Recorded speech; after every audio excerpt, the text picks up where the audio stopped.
Nous sommes à une semaine du nouvel an 2026. Eh oui, joyeux Noël à ceux qui y croient. Mais aujourd'hui, comme toujours, je vais être honnête.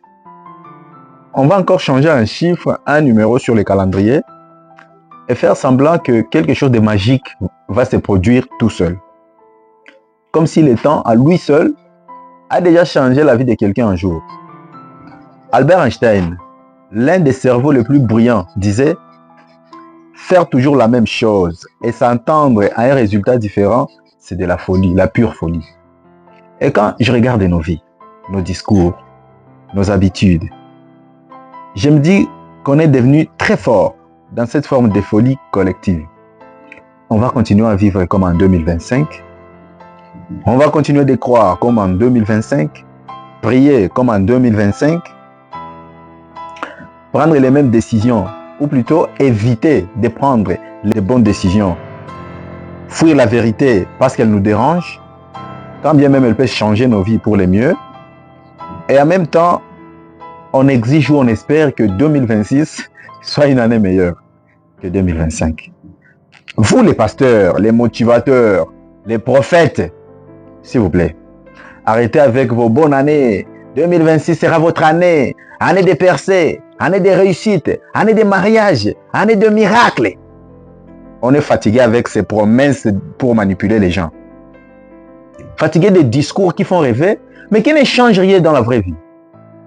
Surtout que vous et moi, on sait très bien que rien de bon ne va se passer en 2026 si on continue exactement le même style de vie qu'en 2025. Rien.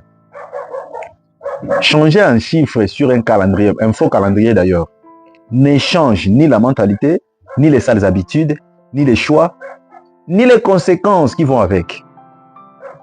Ce ne sont pas les citations qui changent une vie. Ce ne sont pas les prières interminables et passives récitées sans conscience comme un perroquet qui changent une vie. Ce ne sont pas non plus les déclarations, le vœu et les souhaits de fin d'année. Ce qui change vraiment une vie, ce sont des décisions claires et le courage de les appliquer dans le réel.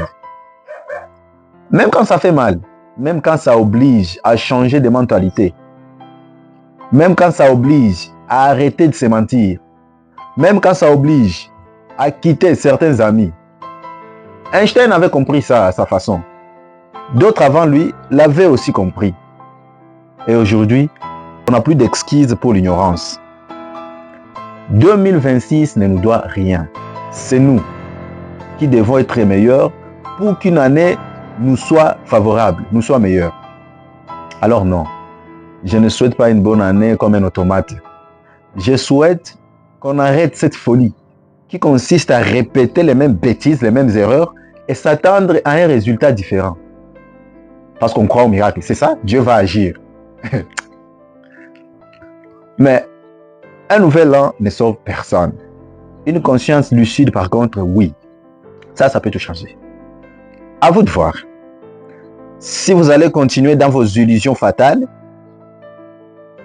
ou si vous allez enfin voir les choses telles qu'elles sont et vous réveiller. Mais une chose est sûre, il va encore venir vous balancer les mêmes mensonges, les mêmes prophéties en série.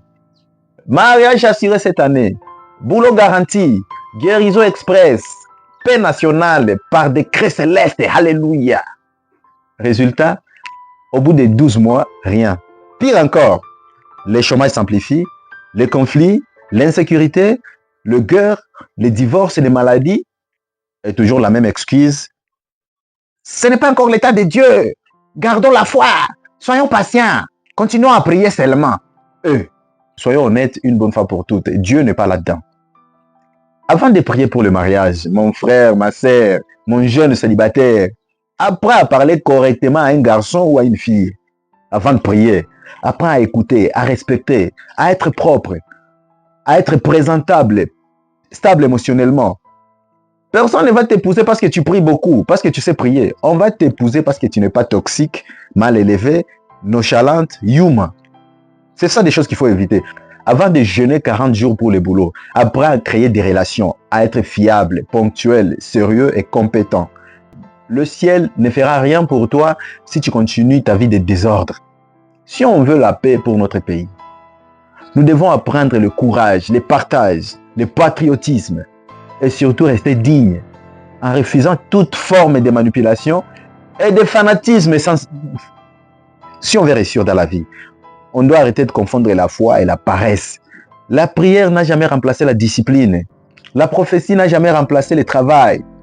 Et l'onction n'a jamais remplacé l'action et le caractère. Le vrai drame, c'est quoi? Ce ne sont pas les croyants. Ce sont les faux pasteurs et les faux prophètes, les faux motivateurs qui vivent de votre ignorance. Ils vous vendent de l'espoir comme on vend des billets de loterie. Un jour, tu gagneras. Tu finiras par être millionnaire. Sois patient, prie. Et eux gagnent sur vous.